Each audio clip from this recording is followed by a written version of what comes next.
They think I'm just another intern, just another young black woman trying to make it in tech, but they don't know me. They don't know what it took to get here, what I've been through to even step into this office.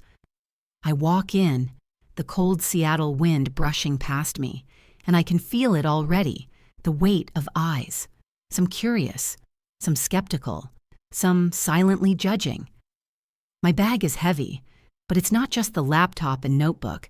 It's the weight of every late night, every sacrifice, every whispered lesson from my grandfather. He told me once, in that deep, calm voice that carried through our tiny living room when I was just a kid, the truth always wins.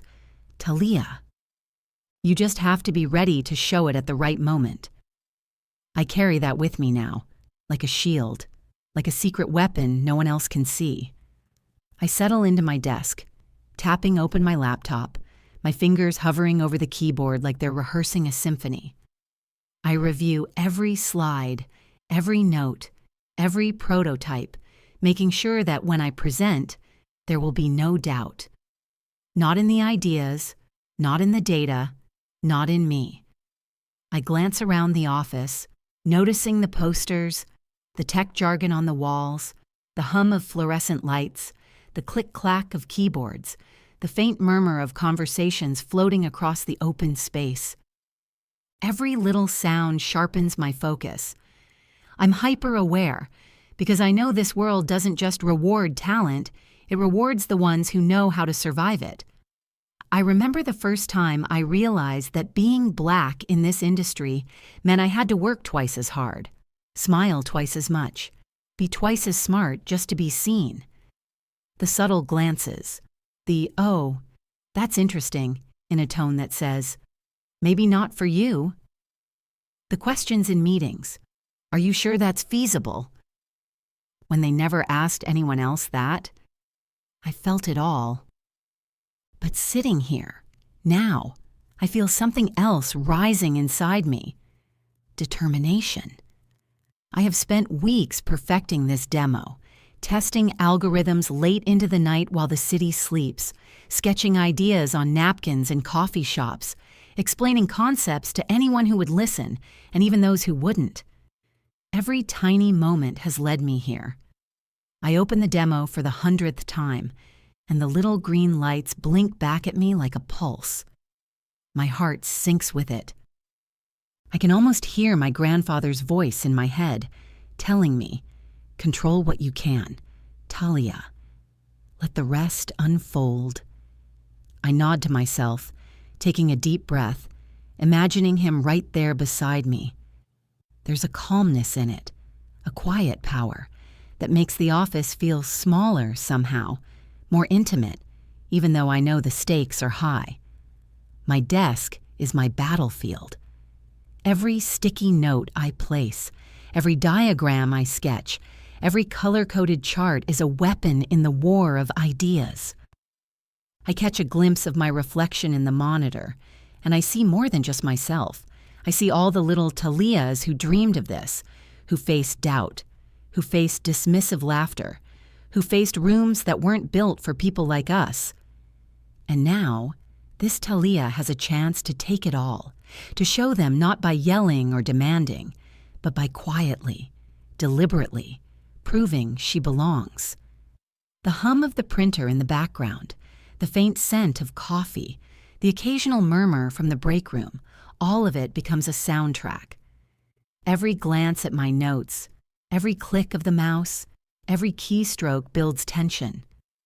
I visualize walking into the conference room, all eyes on me, not because they expected me to fail, but because they didn't know I could dominate the space with intellect, strategy, and grace. I've rehearsed every slide, every pause, every tone of voice, because this isn't just a presentation, it's a declaration. I sip my coffee, bitter but comforting, and I remind myself that control is everything. They can't take my ideas if I'm ready, and being ready isn't just about knowing the content, it's about knowing yourself. I close my eyes for a second, imagining the spark of surprise on the CEO's face, imagining the recognition in the eyes of anyone who has doubted me. Not arrogance, confidence, not revenge. Proof. Proof that I belong, that I'm capable, that the countless nights alone in my apartment, coding, sketching, dreaming, weren't wasted. The office starts to feel alive, almost conspiratorial, like it's waiting with me. I overhear a colleague making an offhand comment about some new project, dismissive, without realizing I'm right here, listening, plotting, preparing. I smile faintly. This is my advantage. Awareness, patience, strategy. Everything my grandfather ever taught me. I lean back in my chair, fingers intertwined behind my head, and let the hum of the city outside mix with the buzz inside, feeling the weight of the upcoming storm but ready to turn it into my moment. Every glance, every gesture, every step I've taken today has been leading to this point. And yet, I feel a shiver of excitement, the kind that says, something big is about to happen. I don't need them to notice me now. I just need to be ready. Ready to strike with intelligence, ready to reclaim what is mine, ready to honor the wisdom passed down to me in whispers and laughter in a small living room years ago. I take one last deep breath, letting the tension build and settle at the same time. My hands hover over the keyboard. The demo is open. The slides are perfect. And my mind is clear. I know that whatever comes next, I am not just participating in this room, I am commanding it. And when the moment arrives, I will move, deliberate and unstoppable. The office, the building, even the city, it all feels like it's holding its breath with me, waiting for the first note of what I'm about to play. Sevens, would you walk away or fight back? Tell me in the comments. Sevens. I didn't have to look at the email to know something was off. My instincts have been sharpened by years of learning that when something smells wrong in this office, it probably is. But when I finally opened it, my heart hit the floor. There it was, my demo. Every detail, every late-night tweak, every slide I had painstakingly perfected, sent to the CEO. And not by me, by someone else. Someone I had laughed with, shared coffee breaks with, someone who called themselves my friend. I could feel the bile rising, but I swallowed it, because I knew, as my grandfather always said, you don't rise by reacting, you rise by controlling. Sevens? I remember staring at the screen, watching the cursor hover over the send button in the timestamp, imagining their smug face, that little smirk, thinking they had just won. They had no idea that every fiber of my being was preparing for this exact moment. Every late-night coding session, every prototype sketched on a napkin at 2 a.m. Every iteration gone through 3, 4, 5 times. It wasn't just work. It was proof. Proof that I belonged. Proof that no one could outwork or outthink me. And suddenly, seeing it claimed by someone else, the betrayal hit like lightning.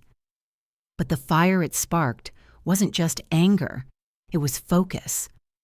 I looked around the office, the fluorescent lights casting sharp shadows across the open floor, the faint hum of the printer, the distant chatter of colleagues. Some glanced at me and noticed the subtle change in my posture, the way my shoulders squared, the tightness in my jaw, the sharp glance that could slice glass. They didn't know yet, but they were about to see the real Taliyah. I remembered all the subtle ways people had underestimated me before. The way my ideas were sometimes brushed off in meetings with a casual, interesting perspective. Taliyah, let's hear from someone else. The way I had to speak louder, be sharper, be twice as polished just to be acknowledged. And now, with this stolen email, they thought they had me cornered. They thought they had my creativity, my effort, my credit.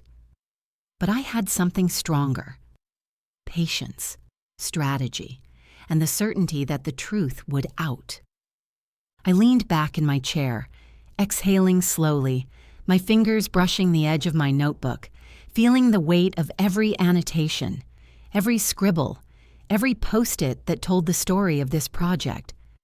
I could almost hear the soft echo of my grandfather's voice again. Control what you can, Taliyah. Let the rest unfold. And that's exactly what I did. I did not reply. I did not confront.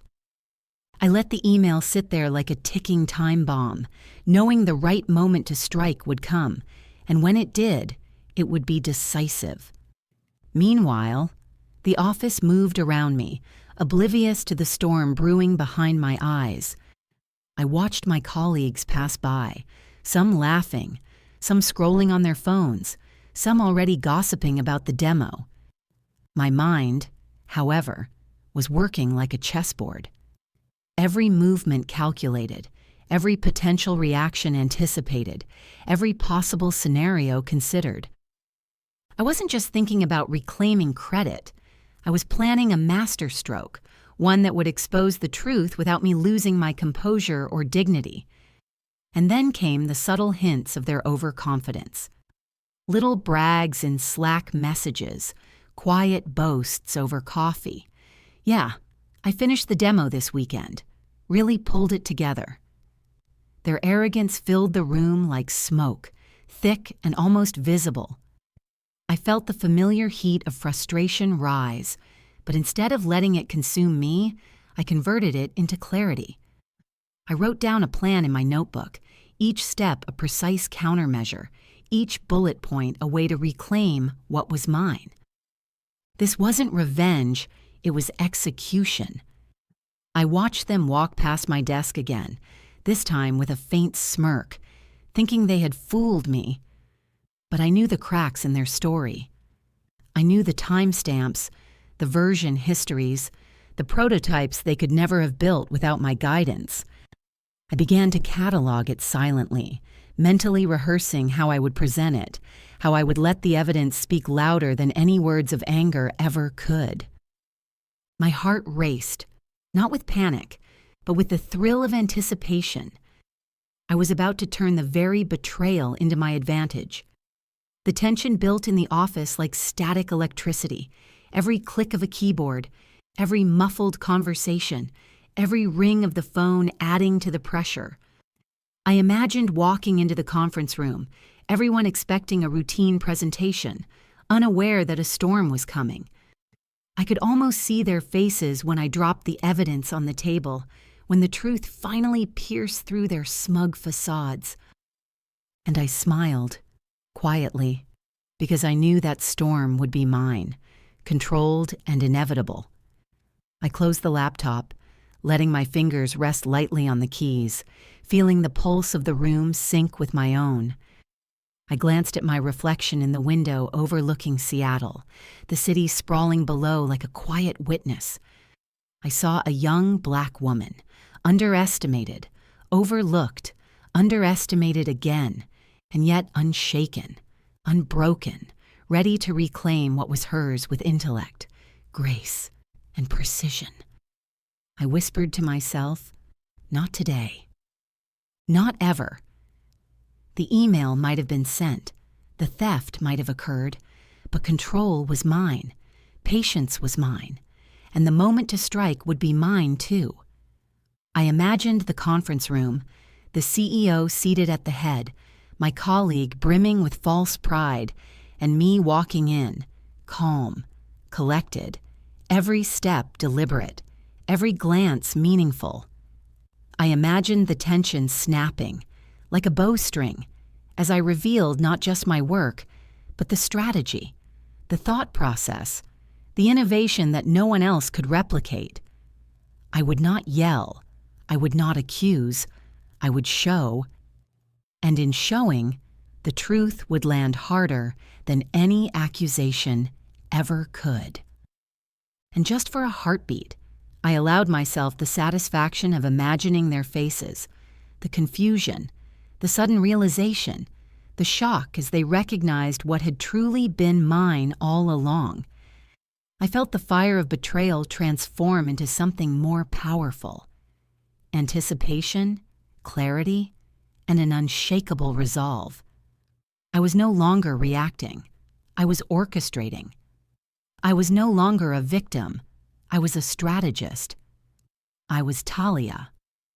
And in the quiet hum of the office, under the fluorescent lights and the distant sound of the city, I made a promise to myself. This betrayal would not define me. It would refine me.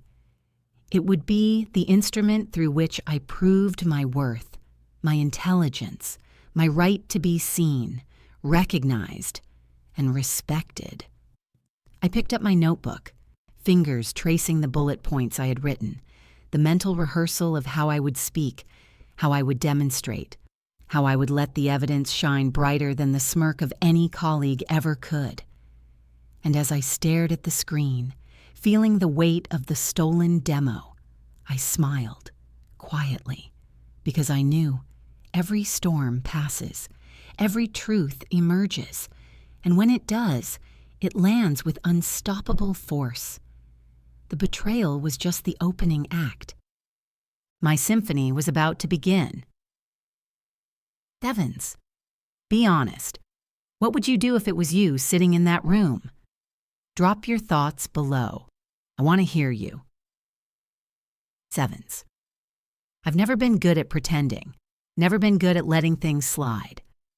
And yet, here I am, sitting at my desk after seeing my work stolen, staring at the blank page on my notebook, trying to figure out if the fire in my chest is enough to guide me or if it's about to consume me. My grandfather's words echo in my head again, steady, deliberate, like a metronome in a storm. The truth always wins, Taliyah. You just have to be ready to show it at the right moment. But right now, in this fluorescent-lit office in Seattle, the truth feels distant, almost untouchable, as if it's hiding behind the smug smiles and whispered assumptions of everyone around me. I glance at my monitor again, the stolen demo still sitting in the inbox, like a taunt. I feel the heat rise in my chest, the tightness in my throat, the rapid pulse in my veins, and I have to close my eyes to steady myself. Not panic, not rage. Focus. Because I know this moment is crucial, and how I react will define everything. I've seen it happen before. Brilliant people reduced to shadows because they reacted too soon, too emotionally. That's not going to be me. I refuse. And yet, doubt creeps in. The kind that whispers, "Did you misstep somewhere? Could you have done more? Were your defenses too subtle? Your strategy too slow?" I shake my head, trying to banish it, but it lingers, like a shadow in the corner of the office, following me even as I move, even as I breathe. I can feel it in the soft murmur of colleagues passing by, in the barely noticeable glances, the subtle shifting in their body language, the little laughs that aren't meant for me. They don't know what I know. They think they're winning. And that's the danger. They feel untouchable. I push back in my mind, forcing myself to think strategically, analytically, deliberately. I open my notebook and start to list every piece of evidence, every timestamp, every prototype version, every minor adjustment that only I could have made. I begin to map it out, mentally rehearsing how I'll present it, how I'll let the work speak for itself. I realize that this is not just about reclaiming credit. It's about proving, unequivocally, that my intellect, my creativity, and my dedication cannot be dismissed. This is bigger than just a stolen demo. This is about asserting my right to exist, to contribute, to thrive in a world that often doubts young Black women in tech. The office feels heavier now, almost suffocating, as if the walls themselves are leaning in, pressing down, testing my resolve. I close my eyes for a moment, letting the hum of fluorescent lights and the faint murmur of distant conversations become a meditation. I imagine the conference room, the CEO seated, my colleague brimming with false pride, and me stepping in, calm, deliberate, a quiet storm. I picture every expression, every reaction, every flicker of realization on their faces as the truth is revealed, and it steadies me. But even as I imagine it, even as I plan, the doubt returns. What if I stumble? What if my voice cracks, my confidence wavers, my carefully built narrative falters? I've faced challenges before, but this feels different, personal. The betrayal cuts deeper than any obstacle I've encountered because it's intimate. It's someone trying to rewrite my story, to erase my effort, my blood, my late nights. And I feel the sting, the raw ache, the surge of injustice. But I don't act. I breathe. I measure. I prepare. I think about my grandfather again, about the living room where he shared his wisdom with me, where he told stories of resilience, of strategy, of standing firm without anger, without rash words, letting action and truth do the work. I remember his eyes, steady, unwavering, full of a quiet power that made you believe you could do anything. And I channel that now, letting it wash over me, letting it fortify my resolve. This doubt, this uncertainty, it will not define me. It will sharpen me. I reach for my notebook and start mapping scenarios, each one a potential outcome, each one a step toward reclaiming control. I imagine walking into the conference room not as a victim, but as a strategist, a tactician, someone who understands the game and plays it with precision. I consider every word my colleague might say, every reaction of the CEO, every question that could come. I write it down, not just to remember, but to internalize, to make it second nature. The doubt now serves a purpose. It forces me to anticipate, to refine, to perfect. I glance around the office again, noticing the subtle microaggressions I've endured before, the dismissive nods, the whispered jokes, the casual underestimation. They think those little things are inconsequential, but they've shaped me, honed me, prepared me for this. And I understand now that the doubt I feel is part of that same crucible. It's part of what will make the moment of truth so powerful. I don't fight it. I harness it. I let it fuel my preparation, sharpen my instincts, and focus my mind. The hum of the printer, the distant ring of phones, the faint scent of coffee in the air, they all fade into the background as I immerse myself in strategy. I imagine the data points, the timestamps, the code, the diagrams, all aligning into a narrative so undeniable that it will leave no room for doubt. I imagine my colleague trying to explain away the theft, fumbling under the weight of evidence, and me standing there, calm, collected, every syllable deliberate, every gesture precise. The anticipation makes my pulse quicken, but it's controlled, not chaotic, a rhythm I can master. I picture the walk to the conference room, the floor tiles echoing with each step, the fluorescent lights casting long shadows, my reflection in the glass walls watching me approach like a silent witness. Every glance at my notebook, every mental rehearsal, every visualization builds a crescendo in my mind, a symphony of preparation, anticipation, and resolve. And in that crescendo, the doubt doesn't disappear, it transforms. It becomes a tool, a lens, a sharpening stone for my strategy.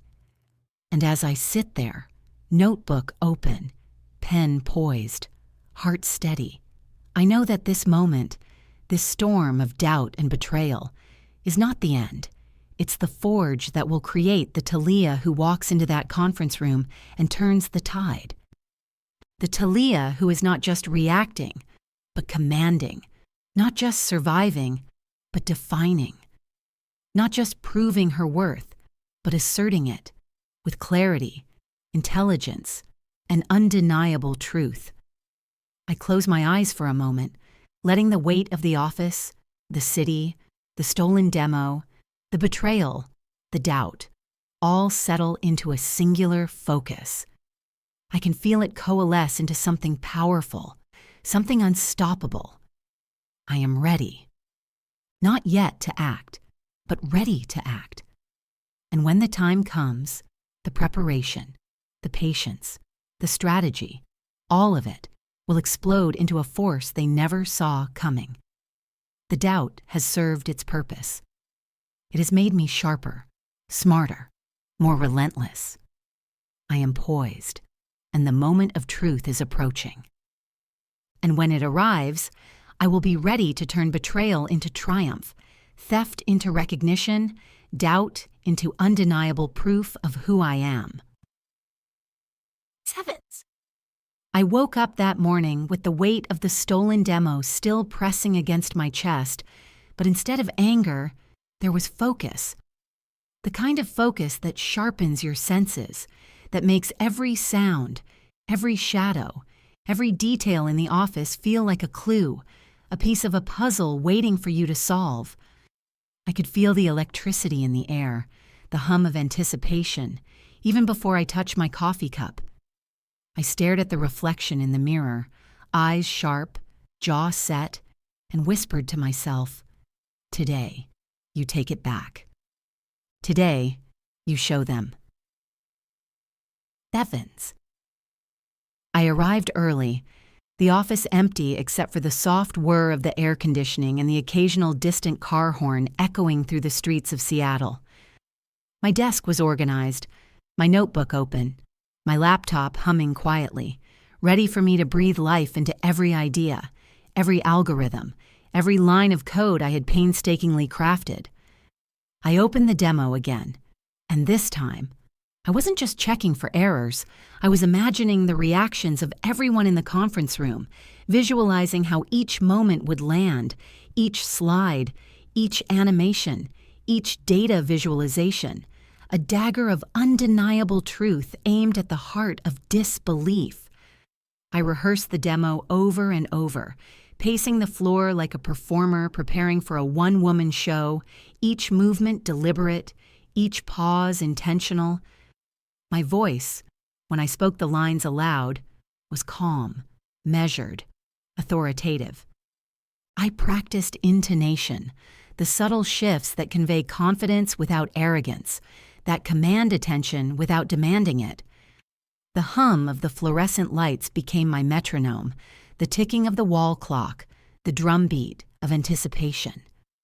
I was sculpting not just the presentation, but the atmosphere, the tension, the inevitable realization of the truth.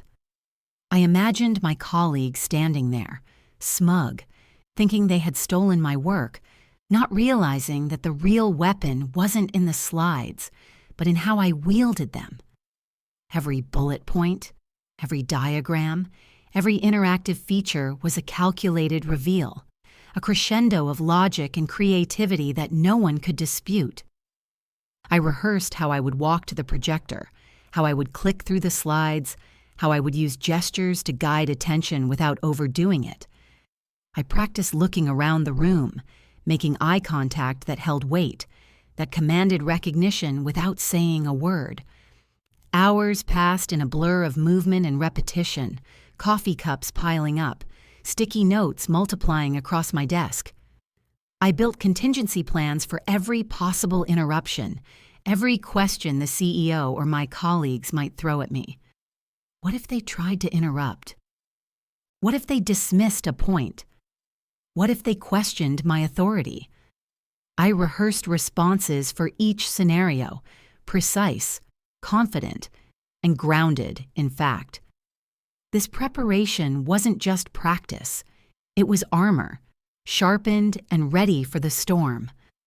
I took breaks to walk along the office windows, gazing at the city below, imagining the conference room in its fluorescent-lit intensity, imagining every eye on me, every skeptic's face, every heartbeat synchronized with mine as I revealed the truth.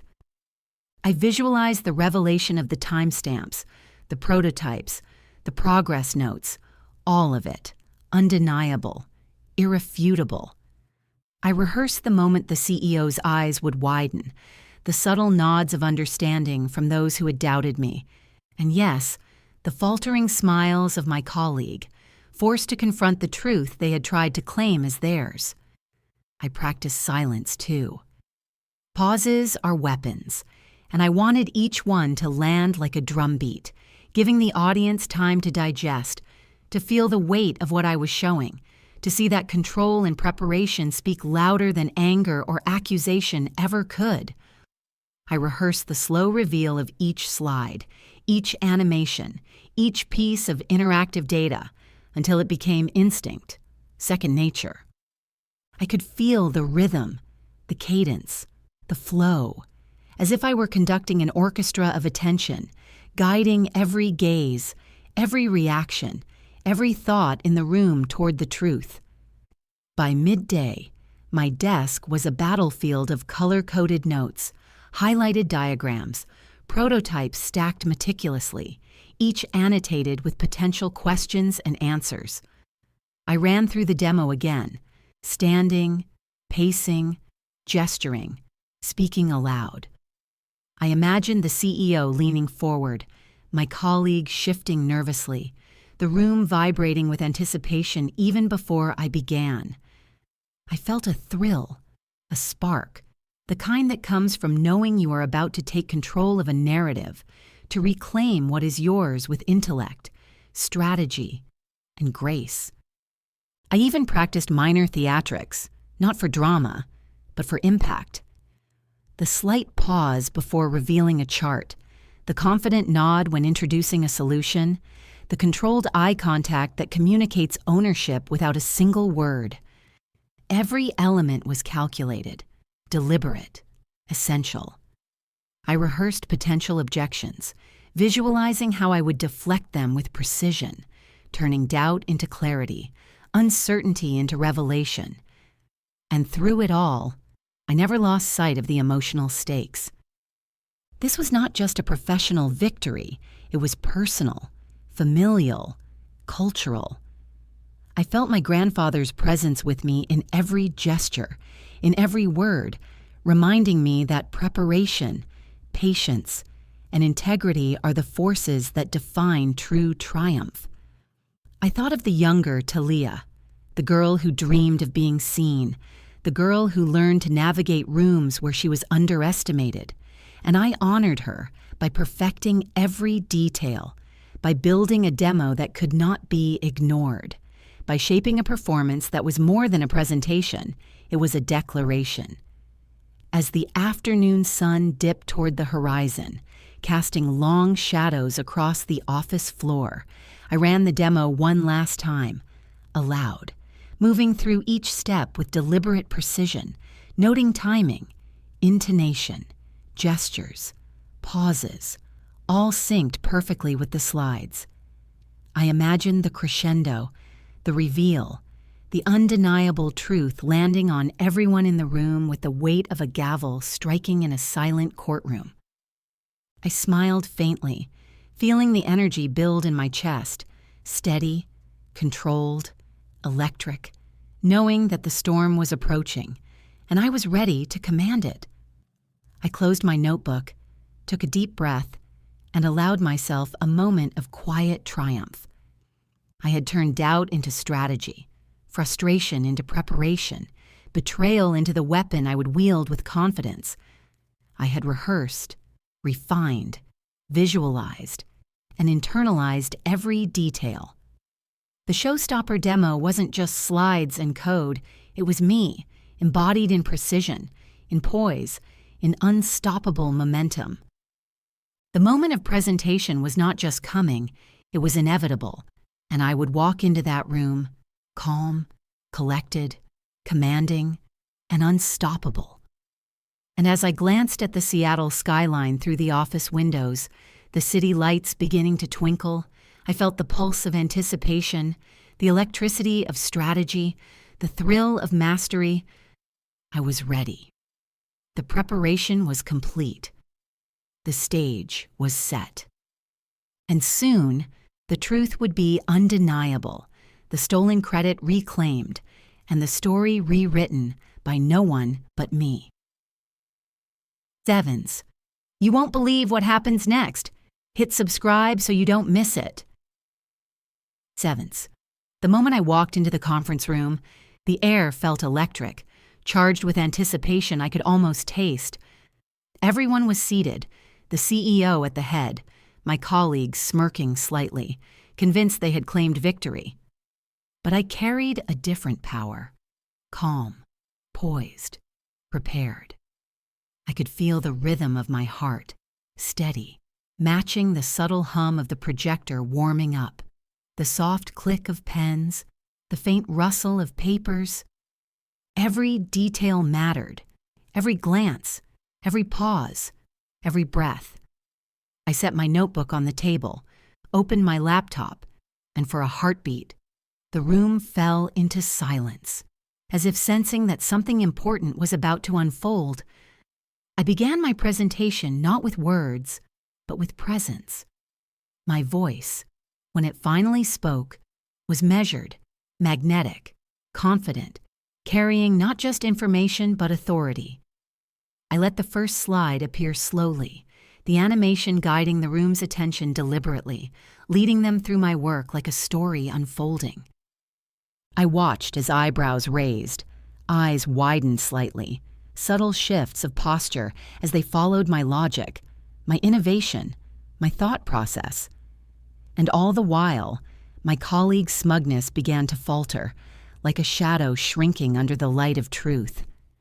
Every slide, every chart, every prototype was a calculated reveal, evidence they couldn't dispute. I spoke of challenges solved, optimizations implemented, late-night iterations only I endured. Each word carried weight, weaving the undeniable story of my authorship. The CEO leaned forward, subtle nods signaling recognition dawning. My colleague shifted uneasily, realizing the truth. At the pivotal moment, I unveiled the prototype's hidden feature, the innovation they could never imagine alone. Silence fell. Eyes widened. The CEO's subtle nod confirmed acknowledgement, validation of effort, intellect recognized. I navigated questions with poise, no anger, only precise truth, turning doubt into clarity, skepticism into understanding. There was a moment, a quiet collective recognition, not just of the work, but of the person presenting it. Someone commanding respect, intelligence, authority. I allowed a subtle smile, controlled, because the triumph unfolded exactly as it should. Then came the final reveal. Version history, timestamps, incremental progress notes, cataloged meticulously. The room scanned the evidence. My colleague's smirk faded. The CEO's nod, loaded with acknowledgement, confirmed it. The stolen credit had returned to its rightful owner, without confrontation, without drama, only undeniable proof. I spoke of strategy, vision, resilience, the journey to this moment. Every element reflected lived experience, intelligence born from perseverance, and the cultural resonance of being a Black woman in spaces that often doubt brilliance. The final slide faded. Silence rippled through the room like a tidal wave. Recognition settled. My colleague, defeated, faced truth, not accusation. I felt a quiet, steady triumph. Credit reclaimed, intellect validated, patience rewarded. The CEO acknowledged the work, insight, and dedication. The tension broke. I breathed, controlled, because the moment was mine, earned through preparation, strategy, and unwavering truth. The presentation was more than slides. It was vindication, a testament to identity, intellect, and resilience. The lesson was undeniable. Brilliance cannot be stolen when prepared, defended, and revealed with precision. If you've ever been overlooked or underpaid, this part's for you. And if you feel that, hit that. Thousands. The conference room emptied slowly, the hum of the projector fading, leaving behind a weight in the air that felt almost sacred. I remained seated for a moment, letting the adrenaline ebb, letting the recognition settle, letting the reality of what had just unfolded wash over me. I could feel the eyes of my colleagues on me, not all, but enough. The subtle shifts, the glances that were no longer dismissive but curious, cautious, measuring. I could almost hear the internal recalculations, the acknowledgement forming silently behind every measured look. My colleague, the one who had tried to claim my work, lingered at the doorway, jaw tight, eyes darting with unease. I saw the micro-expression of realization, of concession, of defeat barely masked by forced professionalism. No words were exchanged, but the tension was palpable, like a cord stretched too tight, ready to snap. I could feel it in the subtle weight of their gaze, in the hesitation of their step, in the faint falter of posture that betrayed their internal surrender. This was victory without confrontation, triumph without loud words, power claimed by preparation, and undeniable truth. And yet, it wasn't all relief. The storm of emotions hit me in waves: pride, validation, vindication, but also a deep, lingering exhaustion from the battle fought silently, strategically, with every ounce of intellect and patience I could summon.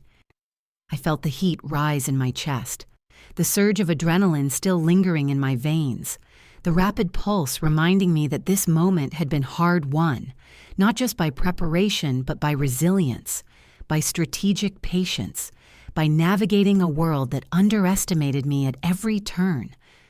I walked toward the CEO, every step deliberate, measured, owning the room not just with authority but with presence.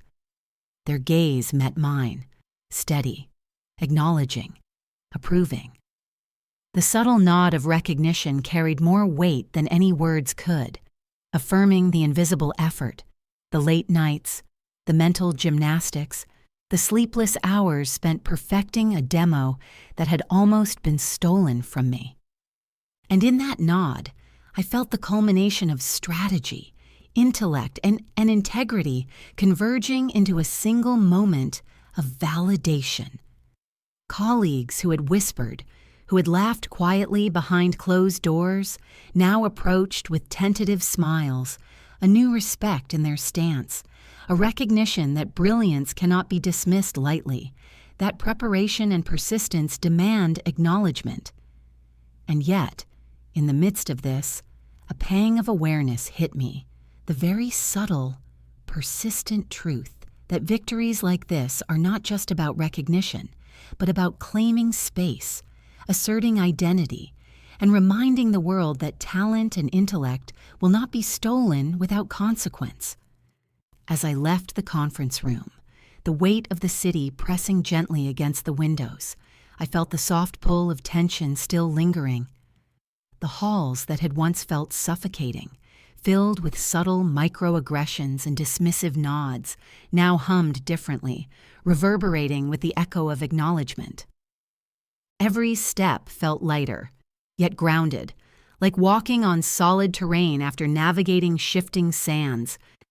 I could feel the cultural resonance too, The understanding that for young Black women in spaces where our contributions are often underestimated, moments like this are seismic, shaping not just perception, but self-belief, legacy, and inspiration. I paused by the window, looking down at the streets of Seattle below, the city lights beginning to twinkle as the sun set. My reflection in the glass mirrored my posture, calm, collected, triumphant, yet tempered with humility. I allowed myself a breath, letting the tension release, feeling the profound mix of satisfaction and exhaustion, the deep emotional resonance of having reclaimed what was rightfully mine without compromise. The storm had passed, but its impact remained, subtle yet undeniable. Later, I received messages, emails, even brief comments in passing, each a ripple of recognition and validation. Some were quiet nods, professional acknowledgments. Others carried warmth, admiration, surprise. The impact extended beyond the immediate room, beyond the stolen demo, into a network that now saw, perhaps for the first time, the caliber of persistence, intellect, and strategic brilliance I possessed. And with each message, I felt the threads of my grandfather's wisdom weaving through the moment. Truth, patience, and preparation had orchestrated this outcome. Yet, the most profound moment came later that evening, as I sat alone, reflecting. I allowed myself to remember every obstacle, every slight, every dismissal, every internal battle against doubt.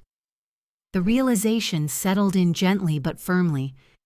Victory is not just in reclaiming credit, but in demonstrating that intelligence, integrity, and persistence cannot be stolen. That the world may underestimate, misattribute, or overlook, but when the moment is right, truth, preparation, and excellence prevail.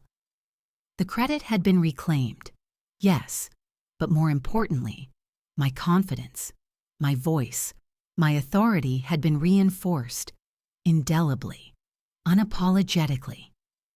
And then there was the subtle satisfaction, quiet but electric, of imagining my colleagues' realization, the understanding that brilliance, once nurtured and honed, cannot be overshadowed by arrogance or theft. That acknowledgement, silent yet potent, lingered in the air like a shadow, a reminder of strategy executed with precision, of patience rewarded, of intellect validated. The office, once a place of subtle tension, now resonated differently, charged with the reverberation of triumph, recognition, and recalibrated respect. I walked home that evening through the streets of Seattle, the city lights reflecting in puddles from a brief rain shower, the air crisp, electric, alive with the sense of possibility and reclamation. Each step felt like an echo of the day's journey, a rhythm marking the passage from doubt to preparation, from betrayal to presentation, from tension to acknowledgement. I felt the deep resonance of my grandfather's words, the weight of his wisdom guiding me even now, a living echo in every breath, every heartbeat, every step. And in that quiet reflection, I understood the aftermath is more than recognition, more than applause or nods. It is the culmination of strategy, patience, integrity, and brilliance intersecting with opportunity, creating a moment that leaves ripples far beyond its immediate sphere. It is the emotional imprint, the recalibration of perception, the subtle but undeniable reshaping of the narrative. And in that, I felt a surge of profound, cinematic clarity. The battle had been won not with noise or conflict, but with preparation, strategy, poise, and unwavering belief in truth. The stage was set for the next chapter, the lesson that transcends a single stolen demo, a single victory, a single office room. It was time to reflect, internalize, and share the wisdom gained in a way that could resonate, inspire, and endure. As I stepped out of the office that evening, the city lights reflected in the puddles from the earlier rain, I felt a quiet weight lift from my shoulders. Not because I had reclaimed credit, though that was undeniable, but because I had affirmed something far more profound. Truth, preparation, and perseverance always carry their own power. I felt the hum of the city, the pulse of lives moving past me, and I understood that this moment was bigger than me, bigger than the stolen demo, bigger than a single office battle.